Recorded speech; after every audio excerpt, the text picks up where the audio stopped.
My name is Sandrine Duribe and I am 22 years old. I am 21 years old. I am a student. Yes, I'm a student. I'm in the University of I'm in the University of Boya. My understanding of a period is that it is a process and it occurs with every woman that has gotten to that age of maturity. That's like blood coming out of your vagina as a girl who have gotten to some mature age. I cannot really tell the age at which I started menstruating, but I can approximate to say 13 or 12. I started seeing my period when I was 14.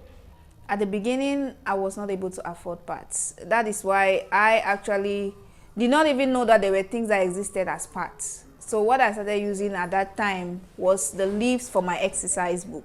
So I would actually tear it out and then I fold and then I put it as my own type of pad. But after some time, I realized that the parts, once the leaves, once they are soaked, they actually tear off. So when they do that now, the blood easily leaks out. And that would I easily get stained, and because of that now I had to switch from using the leaves for my book to using my school sock as a type of pad. And so I was just rotating between my school socks and all of them were changing colors small until but I kept on using them until the day I discovered pads. My parents were the ones providing my sanitary pad, but I went through I was ashamed of my period, I would say so. So asking for it sometimes was a little bit difficult for me to just say the word menstruation. So there are times when I would not ask for a menstrual pad.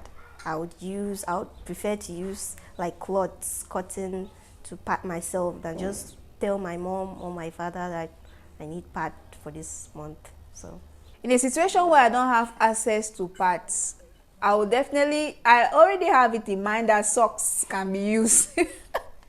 So I'll obviously go back to using either the socks or I'll find something like something which is cotton friendly and then I use as my own pad. Yes, I've experienced period shaming before. When I started menstruating, I have experienced period shaming, and that is because I don't know if someone saw me menstruating at some point, but I've heard people say that, oh, this one is ripe for marriage.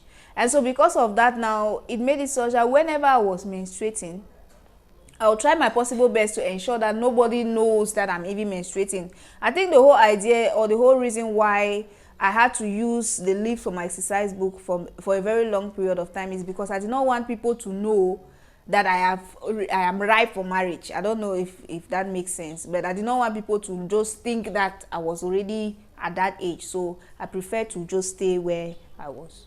No, I've never been stained. My period has never stained me because most of the times I'm aware of when it's going to start, and I would always either have one spare pad with me or maybe the period start at home and it'll be easier for me to pad myself there. So I've never had that experience. Well, I'll say as life has its way of doing things, no matter how you cover it, it will just embarrass you at some point. So there was a period where I was menstruating, I did not know. So my entire dress from the back was stained. And so I got up now in all my happiness, stepped outside, and I was jubilating with the people. Everybody was looking at me. I did not know why people were looking at me like, oh, this is a new celebrity. But only when I realized how somebody pulled me as if I had committed a crime or something, then and they had to tell me that I have menstruated. And also it's from there now they assisted like, oh, use this as a pad. This is what they use when you are menstruating. And I was still very ashamed because somebody became aware that I've reached that age. I don't know. I'm not sure if they do. And if they do, I've never heard any girl in my class say they are going to get a sanitary pad from the infirmary or anything. Most of the times, the girls always go back home if they start seeing, if they notice they are wet or anything. For the school I attended, I cannot really tell if they do make provisions for pads for girls if in case it comes suddenly. But most cases, or for what I have experienced, is what they'll do is they'll actually send you home or they'll grant you a permit to go home. And in my case, whenever I had to go back home, I'll always say I'm sick without necessarily saying that I am menstruating. So maybe I'll say there is a gap between the students communicating what is actually going on and the teachers knowing what to do during those times.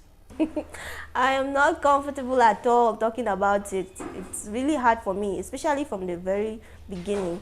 Right now, I would say I'm a little bit comfortable, reason why I'm doing this video. But from the very beginning, it was horrible. I could not even say menstruation. I remember the very first time I asked my mother for a pad, I was like, Mommy, I've started menstruating. So it could not really come out. I've really... For now, I would say that I am comfortable talking about menstruation. But before, I did not want people to know, because knowing is like I've arrived for marriage. If you know it's I've arrived for marriage, how can you be there? And so that mentality, or that or I'll say that I can get pregnant.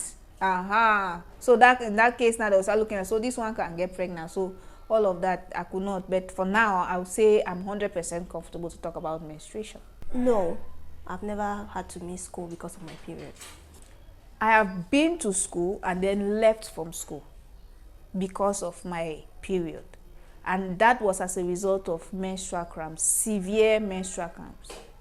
Well, now I know that I'm supposed to change after 4 hours, but no, pads are expensive. So most of the times I always change either 3 or 2 twice a day. Often, as per the standards, I'll change after. I don't know. I don't think I change after every 4 hours. I cannot see that one. But I would say I do change at least twice a day. I think I do have access to clean water. That's in our standards here in Cameroon. Clean water is maybe getting it from a tap or a stream. So that's it. I have experienced a shortage of water, especially being a student here in the University of Boya, or living in an area here in Boya where there is constant water shortage or the taps are not flowing. So there are periods like that that will happen, and then you don't know what to do regarding your menstruation, because when you're menstruating, water is highly needed. So in those times you are frustrated. I don't know, you just have to use say stuff just to wipe yourself over and over and feel a little comfortable.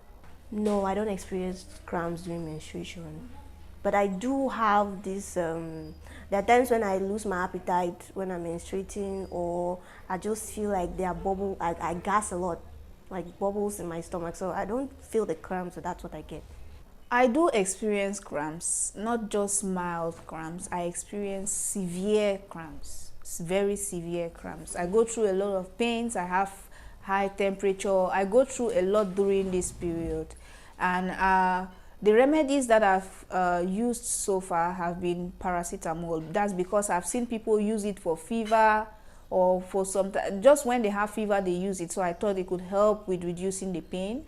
And also I've gotten to learn about natural remedies, such as using warm water with some lemon and honey as a way to relieve it. And also I've gotten advice from people that you can actually wet your face towel, that is, put it in warm water, and then you massage or just place it on your stomach so that it can relieve the pain. And so as for the cause, I don't know if it is because of the wrong things that I used as pads before that has caused the severe pains. I cannot really tell, but I think it is a part of it, and also it can be triggered by the use of wrong sanitary material during menstruation. Well, like I said before, my school, I don't think they do. Because if they did, most of the girls will not have to go home. They will just send them to the infirmary to get the drugs. But most of the times they will have to tell the girls to go home. I've never witnessed it. I've never experienced it. But I've witnessed girls go to the infirmary and they will give them a piece of paper, like a permit, to go home and get the necessary medications they would need. I have not seen anybody getting medication. I haven't. So most often what happens is, as a student, if you start menstruating, you beg your friend in class for a pad. That is, if you are not experiencing some kind of pain. In my case, there were days that I had to beg for paracetamol or any painkillers for my classmate to help me with the pain. So as for if the school has those, I don't know. No, I've never been in any uncomfortable situation before. I think the only uncomfortable situation for me is asking from my parents. But from any other person, I've never asked from any other person anyway, so I've never had it. Well, before, like I said, my parents were the ones to provide, but now I think I've gotten to that age where I have to provide myself. So I do get I do get months, or there are periods when I cannot provide for myself. I have to like save 100 francs every week, and it's just 600 francs here, like $1, but it's not easy to like keep that amount of money to that particular time, so it's difficult sometimes. Yes, I am just like every other lady. I'm just like any other girl out there in the community. And so what I will tell them is menstruation is something which we have to embrace because it is a part of us. It is part of our lives as females. And so for us to be able to cope with the little challenges that can come with them, one of the main tip I can give is being able to communicate these challenges to others, being able to ask for help. And I also encourage parents to, as much as they can, always engage with their teenage daughters or their children when they are getting into the period of puberty, the females, concerning menstruation, and talk to them about this in a friendly manner so that they don't feel ashamed or stigmatized that they are menstruating. And it is going to go a very long way to help young girls out there.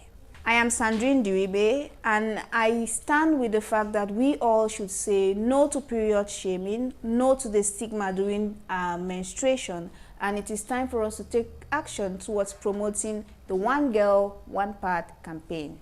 JLU, just like you.